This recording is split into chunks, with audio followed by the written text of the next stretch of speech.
कधीपासून डॉक्टर पेटला जॉईन झाला आणि कधी आला तुम्ही पहिल्यांदा, कशासाठी आला होता, what you like in doctor pet and what any suggestion you want to give. Yes. हां, मी रोहिणी माने. ॲक्च्युली माझी कॅट ॲलेक्सा आहे. फर्स्ट टाईम आम्ही म्हणजे कॉन्टॅक्ट थ्रू आलो होतो, रेफरन्स थ्रू माझ्या फ्रेंडचं. तेव्हा आम्ही डॉक्टर पेटशी म्हणजे ऋतुराज डॉक्टर जे आहेत ना त्यांच्याशी बोलणं झालं आमचं. एक स्टेज अशी आली होती म्हणजे आम्हाला पहिल्यासाठी मला माहीत नव्हतं बेसिक नॉलेज पेटबद्दल की फर्स्टच पेट आहे आमची. त्यांना डिवॉर्मिंग प्लस वॅक्सिनेशन्स वगैरे असतं सगळ्या बेसिक आयडिया नव्हती आम्हाला. मग तेव्हा आमचं फर्स्ट पहिलं व्हायरल इन्फेक्शन झालं 1 इयर आफ्टर. मग तेव्हा डॉक्टर ऋतुराज सरांशी आमचं म्हणजे बोलणं आलेलं आम्ही त्यांना घेऊन. अक्षरशः ती ह्या स्टेजला होती की ती जगणारच नव्हती, तरीसुद्धा डॉक्टर ऋतुराज सरांनी खूप हेल्प केली माझी. मी रडत होते अक्षरशः. त्याला ते म्हणजे आम्ही कंटिन्यू 4-5 दिवस सलाईन्स वगैरे चालू होते तिचे. आणि तशा स्टेजमधून सुद्धा ती म्हणजे मुश्किल होतं वाचणं, तरीसुद्धा डॉक्टर ऋतुराज सरांनी तिला वाचवलं. आणि खरंच मी खूप थँकफुल आहे त्याच्याबद्दल. आणि कधीही त्याच्यानंतर आम्ही कुठल्याच हॉस्पिटल व्हिजिट केलं नाही. आमचं फर्स्ट आणि हा शेवटच हॉस्पिटल असेल. त्याच्यानंतर आम्ही कंटिन्यू इथंच येतो. 2 वर्षाच्या पेक्षा जास्त झाली असतील आम्ही डॉक्टर पेटचंच कन्सल्ट करतो. आणि डॉक्टर ऋतुराज खरंच खूप हेल्पिंग आहेत.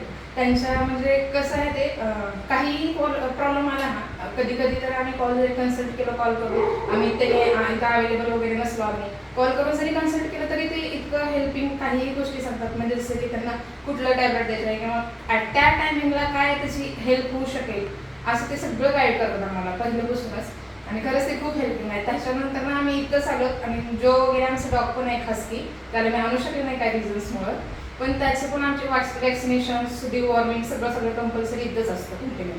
आणि त्याचे बेबीज वगैरे पण त्यांचं म्हणजे इच आणि एवढी गोष्टीमध्ये ते हेल्प करतात. त्याच्या बेबीची कशी केअर घ्यायची आहे, त्यांची कशी केअर घ्यायचं आहे, त्यांना कधी पातं घालायचं, इथंपर्यंत बेसिक नॉलेज येतं. म्हणजे एक पेट पॅरेंट बनण्यासाठी परफेक्ट गाईड देण्यासाठी ते एकदम परफेक्ट आहेत असं मला म्हणू इच्छिते. आणि खरंच डॉक्टर पेट हे जे हॉस्पिटल आहे म्हणजे जरी तुम्ही न्यू जरी असलं पेट पॅरेंट तरी असं ते फील नाही करून देत की कधी तुम्ही न्यू आहात किंवा तुम्हाला हे आयडिया नाही, तुम्हाला हे कळत नाही. असं कधी निगेटिव्ह फीडबॅक तर नाहीच ते देत कोणीच. पण मला तर लिटरली म्हणायचं की एक वेळेस जरी व्हिजिट केलं तरी इतकं फ्रेंडली आणि फॅमिलियर आहे स्टाफ तुमचा खरंच की म्हणजे असं वाटत नाही की दुसरीकडे जाण्याची इच्छा पण कधीच झाली नाही मला. त्याच्यामुळं आम्ही इथंच येतात. आणि ही ॲज लाईक अ फॅमिली झालेली आहे लिटरली सांगायचं म्हटलं तरी. फॅमिली म्हटलं तरी चालेल खरंच, कारण कधीही आम्ही कॉल केलं तरी कधीही गाईड करायला ते कंटिन्यू ऑलवेज सपोर्टिव्ह आहेत आणि ऑलवेज अवेलेबल असतात गाईड करण्यासाठी. हॉस्पिटल चालू असो या नसो ते ऑलवेज गाईड करतात.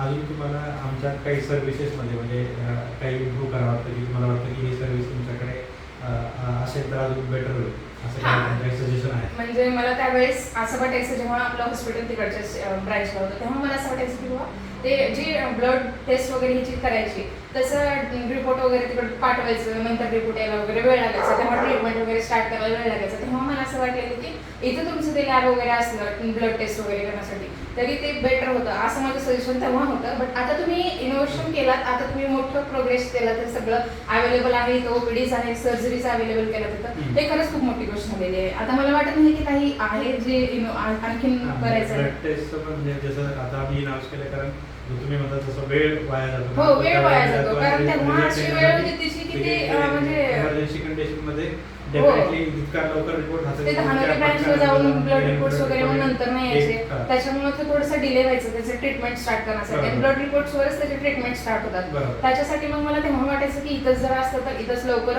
होऊन त्याची ट्रीटमेंट स्टार्ट झाली असती. पण तुम्ही लकीली तुम्ही सगळं अवेलेबल केलं आहात. खरंच खूप थँकफुल आहे त्या गोष्टीसाठी, कारण त्यांच्यासाठी हीच गोष्ट इम्पॉर्टंट आहे की लवकरच ट्रीटमेंट स्टार्ट होईल. त्याच्यासाठी आता तरी म्हणजे सजेशन सध्या तरी नाही आहेत कारण खरंच आता सगळं अवेलेबल आहे. तेव्हा माझं हे सजेशन होतं की ब्लड टेस्ट वगैरे सगळे अवेलेबल व्हावं. थँक्यू.